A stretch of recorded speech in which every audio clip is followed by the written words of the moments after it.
Next, let's see the bearing capacity of stratified soil. So for stratified soil, the value of shear strength parameters, that is C and phi, will be different for all these layers. So if we want to find out the bearing capacity here, so for that we use the C equivalent and phi equivalent. And how do we find the C equivalent and phi equivalent? We take the weighted average. That is, C equivalent is given as C1H1 plus C2H2 plus C3H3 divided by H1 plus H2 plus H3. Similarly for phi, tan phi equivalent is equal to H1 tan phi 1 plus H2 tan phi 2 plus H3 tan phi 3 divided by H1 plus H2 plus H3. So here we obtain the C equivalent and phi equivalent, and after that we can find these bearing capacity factors, that is NC, NQ, N gamma, and we can apply the bearing capacity equation to find out the same. Now after that, the next thing is factors affecting bearing capacity.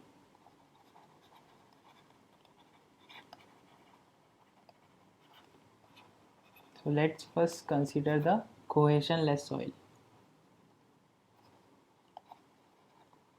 For cohesionless soil, we know this equation is given as QNQ plus 0.5 gamma P N gamma. So here NQ and N gamma, they depend upon phi. Q is a function of unit weight and depth of footing, and here also it is the unit weight of the soil that is below the foundation. B is the width of foundation. So these make the factors that affect the bearing capacity. That is, this angle of phi we can say as relative density of the soil,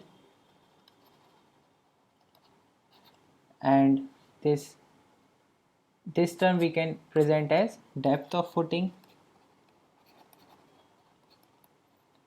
and here we can say unit weight of soil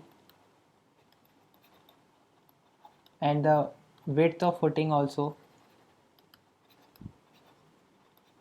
Now this unit weight is decreased by the water table, presence of water table, where the water table is. So the location of water table also affects the bearing capacity. So these are the factors. Now considering the relative density first. So relative density means the angle of internal friction. More is the relative density, more is the angle of friction. So relative density is more for dense sand and medium sand, we can say, comparing to loose sands. So if relative density is more, angle of friction is more, and if angle of friction is more, then the value of NQ and N gamma is more. Now it means that if relative density increases, then the bearing capacity also increases. Now this increase in bearing capacity is not much in case of loose sand. So for same increase in delta sigma, this increase will be more in case of dense and medium sand, but it is less in case of loose sand. It is almost negligible if we compare it with the dense or medium sand.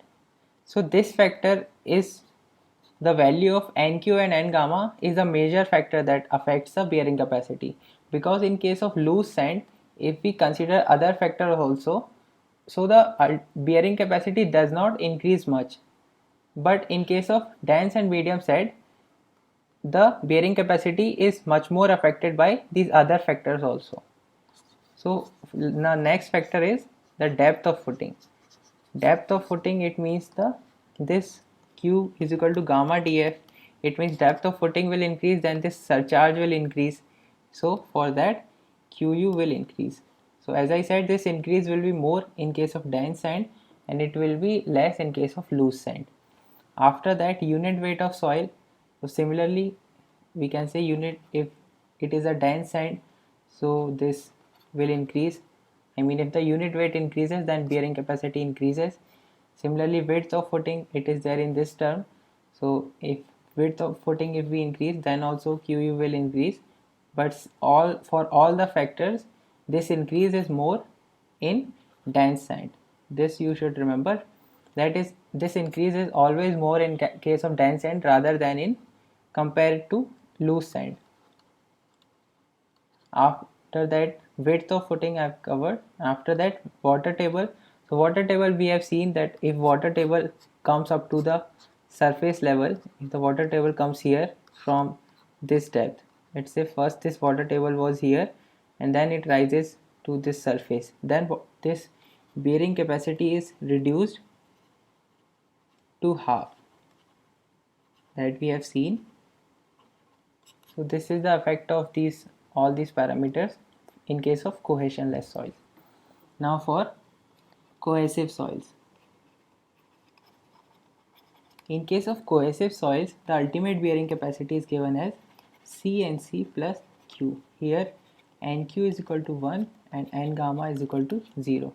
So from here we can see that if the depth of footing increases, then obviously QU will increase, but this increase is seen to extend up to only certain increase in depth. It means that after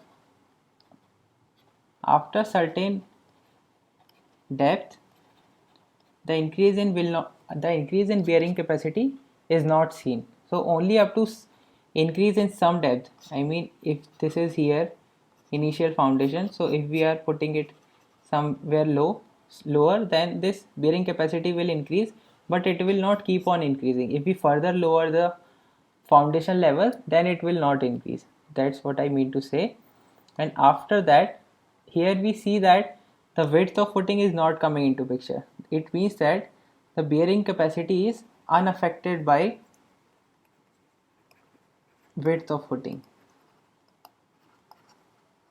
That's why I said in plate load test also, the Q, that is bearing capacity for plate, is equal to Q for foundation, because it is not affected by the width of the footing.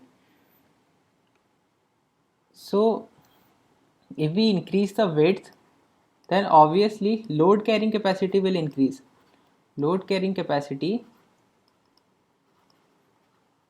will increase because we are increasing this width. It means that the pressure intensity on the soil will be low, so that this building can sustain more load. The soil can sustain more load because of this increased area. But the bearing capacity of soil is unaffected.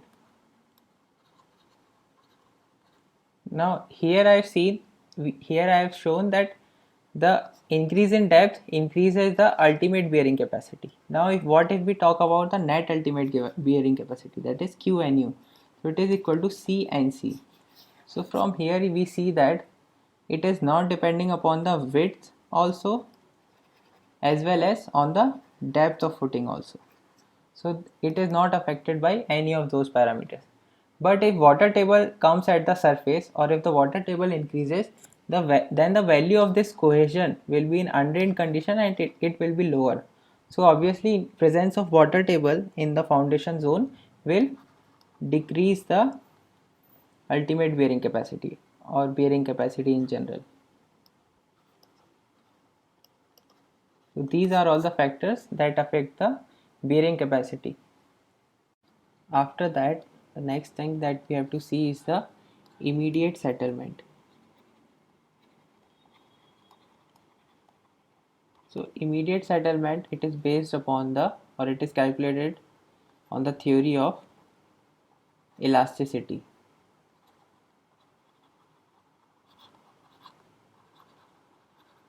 So according to that, the value of ES, that is the modulus of elasticity of soil, and the Poisson's ratio, these are assumed constant for the soil, and the soil is assumed as homogeneous,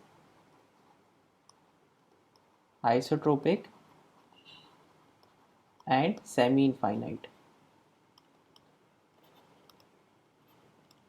So the immediate settlement is given as SI is equal to QNB 1 minus mu square IF upon ES. Here Qn is the net foundation pressure and mu is the Poisson's ratio, E is the modulus elasticity of soil, B is the width of the footing, and IF is the influence factor. And it depends upon the rigidity and shape of footing. So it will be different for flexible footing and different for rigid footing, whereas similarly it is different for circular, rectangular and all these shapes. So if nothing is given, then it means that they are asking for immediate settlement on flexible footing. And if the rigid footing is mentioned, then, and if you have calculated the settlement for flexible footing, then there is this relation, that is S for rigid footing, that is settlement for rigid footing is equal to 0.8 times settlement on flexible footing. Whereas if influence factor for rigid footing itself is given, then you need not multiply it with the 0.8, you can simply use this formula. So after this, there are these contact pressure and settlement diagrams on flexible footing and flexible and rigid footing for clay soil and granular soil. So first let's see for flexible footing. So in flexible footing, you have to remember that the contact pressure that develops between the soil and the footing, it is uniform. So whether it is clay soil or granular soil, this contact pressure is uniform in case of flexible footing.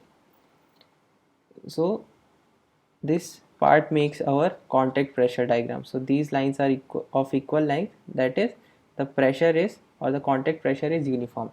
Now if we talk about the settlement, so for clay soil you have to remember that E is constant, that is modulus of elasticity is constant for clay soil, whereas for granular soil this E varies. It is more at the center and less at the edges.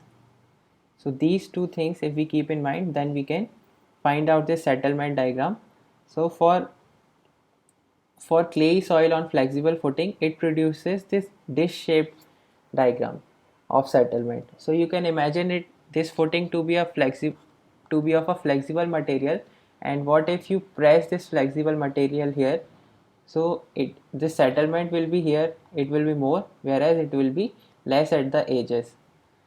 And for granular soil, as I said, the E is more at the center, so where E is more, that part will be stiff or more stiff, whereas this part will be less stiff, or we can say it will be flexible. So where it is stiff, and we know that pressure is uniform, it means where it is stiff, there at that point the settlement will be less, whereas where it is kind of flexible, at that part the settlement will be more. So it produces this inverted dish shape. So that is about our flexible footing. Now let's move to rigid footing. So in rigid footing, that one thing that you have to remember is it produces uniform settlement. So this settlement, if we are talking about rigid footing, so it will be uniform, whether we are talking about clay soil or granular soil. Now for clay soil, as I said, E is constant, and we want to make a uniform settlement. So here we saw that when uniform pressure is there, then it produces this kind of shape. But now we want this kind of settlement, that is equal settlement. So for producing equal settlement, the pressure at the edges should be more. So that's how we find out this pressure diagram or the contact pressure diagram, because we are trying to produce uniform settlement. So for producing uniform settlement in clay soil, the pressure at the edges is more, whereas the pressure at the center is less. That's on the rigid footing. And for granular soil on rigid footing, again the E is more here and E is less here. So if E is more here, it means that here we require more stress to produce this same settlement, which can be produced at less stress here. So because this settlement is uniform, it means that this pressure should be more at center, whereas the pressure should be less at the edges. So this is about these 4 diagrams that are asked in the exams. So this is everything that is there in this unit, and next we'll see the numericals.